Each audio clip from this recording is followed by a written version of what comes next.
Good morning and welcome to the new edition of Dr. Lamba's Awakening Call.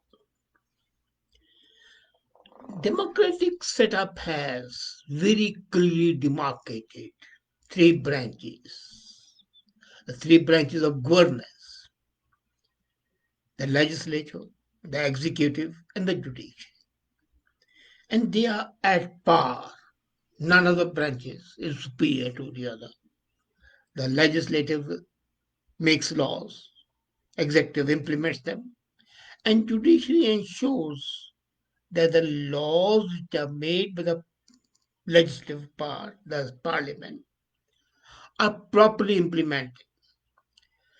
It's not supposed to make laws, and it's not supposed to be superintendent overseeing whether the laws are to be made or not. It has no direction nor control of the other branches.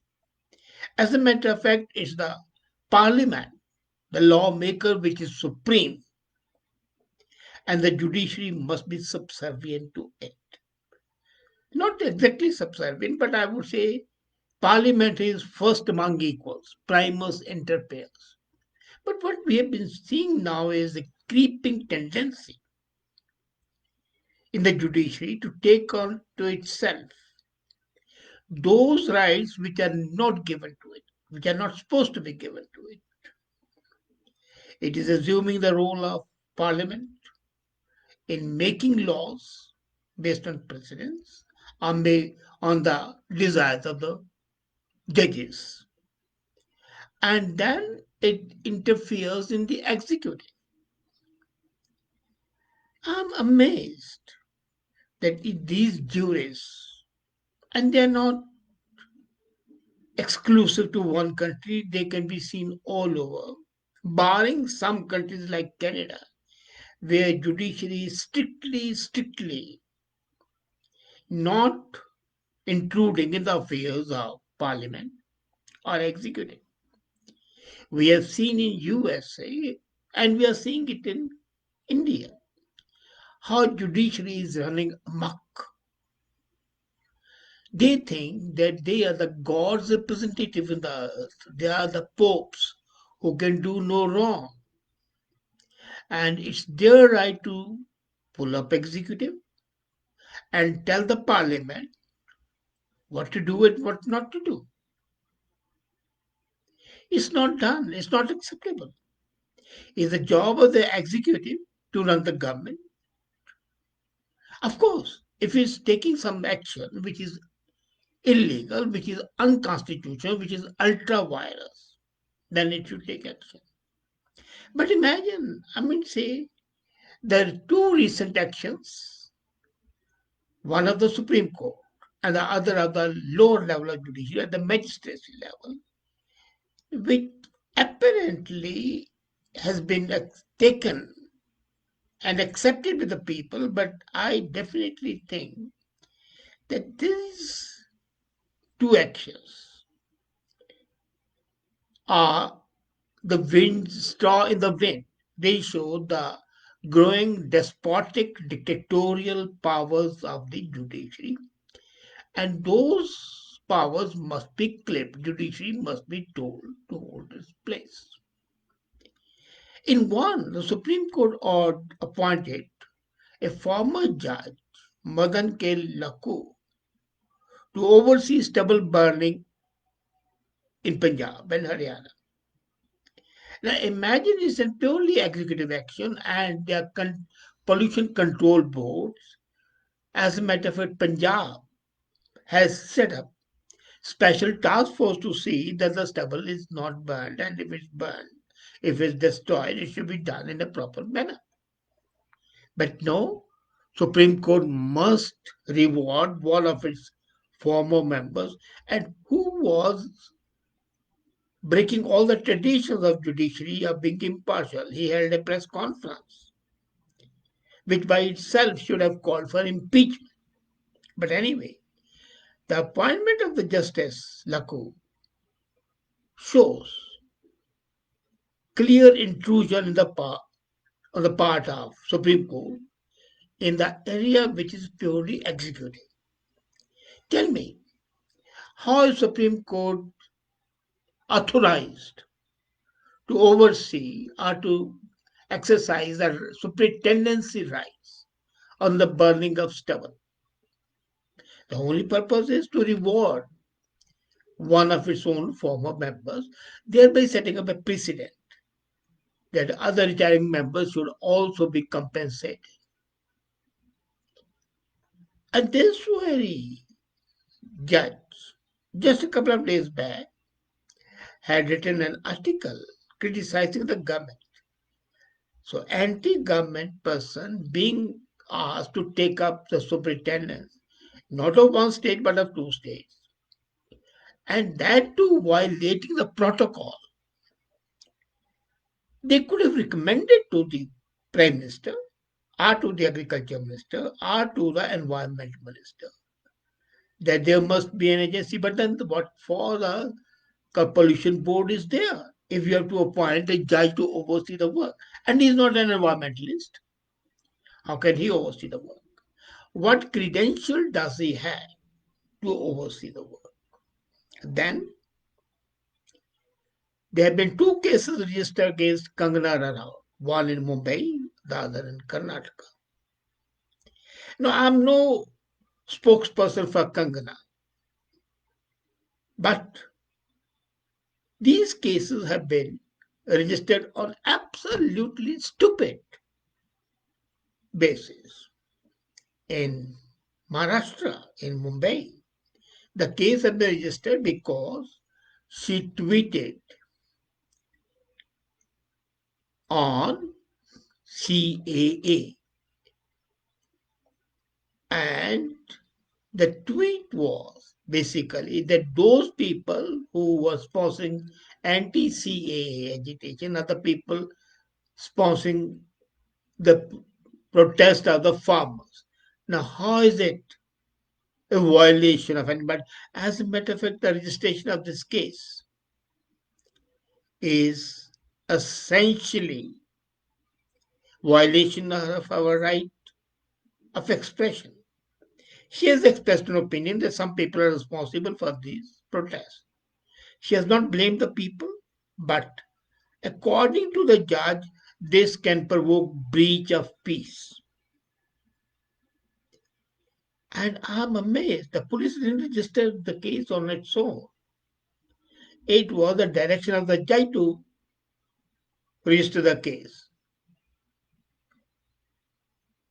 Are you going to register a case against the people if they express an opinion without insulting anybody, without naming anybody? This was something horrible. Then, again, her tweet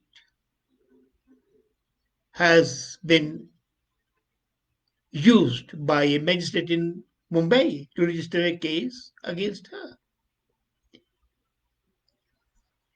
The whole thing smacks of something which is safely labeled as a hidden agenda. The agenda is for the court, either political or courts are being used by the interested politicians to settle scores. I can understand Mumbai registering the case, but then where's the independence of the judiciary? As a matter of fact, in Mumbai, the case has been registered for stoking communal violence. And in Karnataka, the cases registered are for the breach of peace. Both these cases are absolutely without any foundation, and you would find that in the course of time, either the cases would be withdrawn or they'll be dismissed, if not at the magistracy level, at the sessions level. The purpose is to harass, the purpose is to hound, the purpose is to intrude in a sector which is not yours. As a matter of fact, it's incumbent on the Attorney General to tell the Supreme Court that this sort of action is absolutely uncalled for. As a matter of fact, the very thing which started under Manmohan Singh, he was the man responsible for it, the judicial appointments. They used to be made by the president on the recommendation of the prime minister. That's it. But under Manmohan Singh, weak as he was, the Supreme Court arrogated to itself to appoint its own people. It's like the Supreme Court of USA saying that Senate shall not hold the meetings, President shall not recommend the name, we shall tell you whom to appoint as the judge. Laughable. It's like in any institution, the officer saying, we'll tell you whom to appoint the further officer. That's not done. And this Judicial Appointment Commission is a anachronism, is an outdated concept. The basic thing is the judges have to be appointed by the executive and the parliament. Committees can be there, and the system was laid down very clearly in the constitution. By making that commission, in fact, the judiciary violated the constitution. But then, since they are the people who decide what's ultra virus or not, no action could be taken. The same is in US. It's for the president to decide from where the danger lies. If he says the danger lies from the Muslim countries, well, he says it. And it's his judgment based on the reading. What is the right role of the Supreme Court to decide? No, the danger is not from there. So you can't spot it. You can't ban it. The whole thing smacks of bigotry and political leanings and a desire to extend their empire, their powers. This is absolutely not done. Let's be very clear. As a matter of fact, if this thing continues, there'll be a result which will be disaster because then the court should be supra sovereign. They shall be the dictatorial.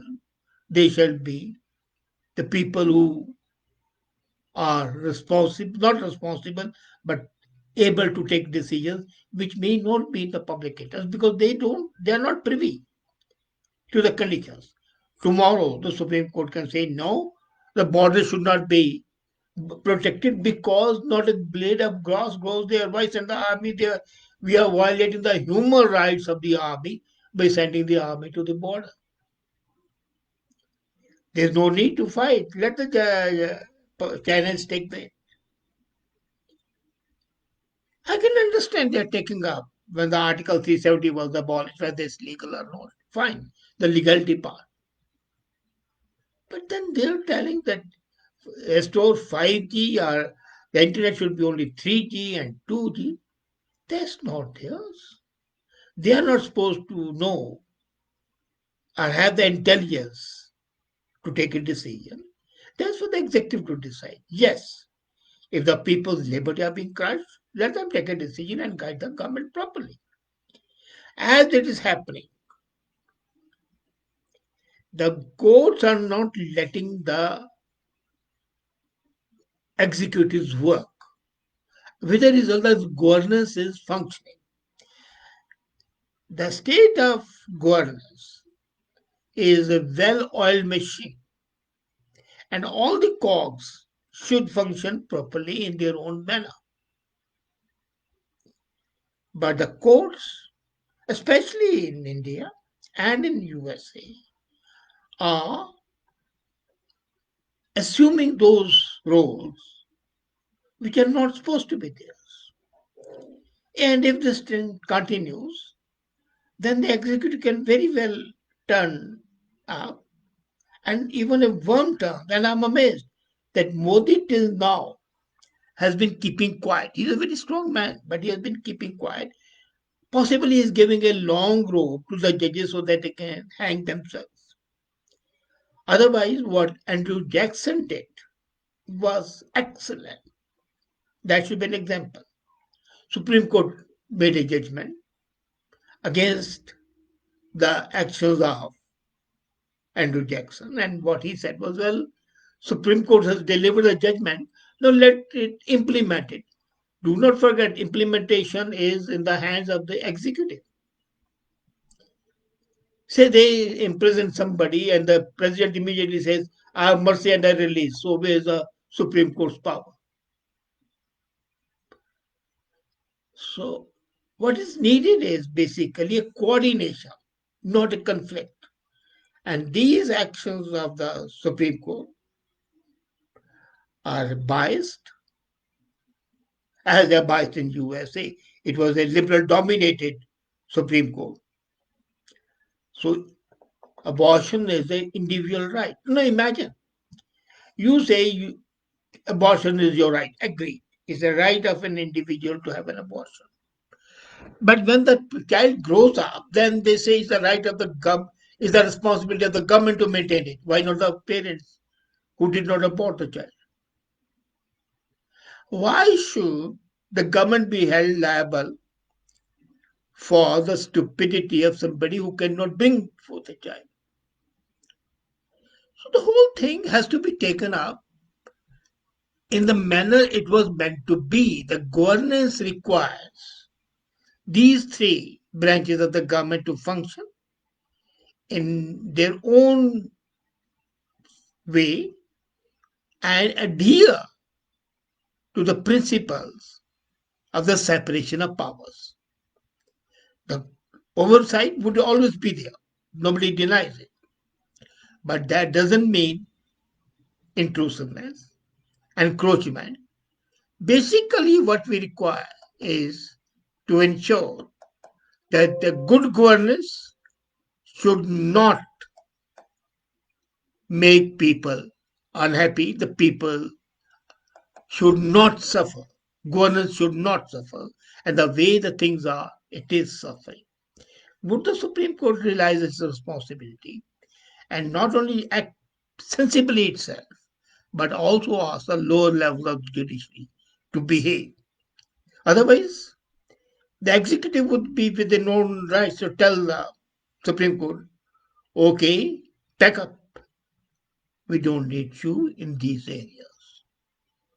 And that slap would be a bad day because all the reverence and the respect for the independence of judiciary would be gone. Thank you.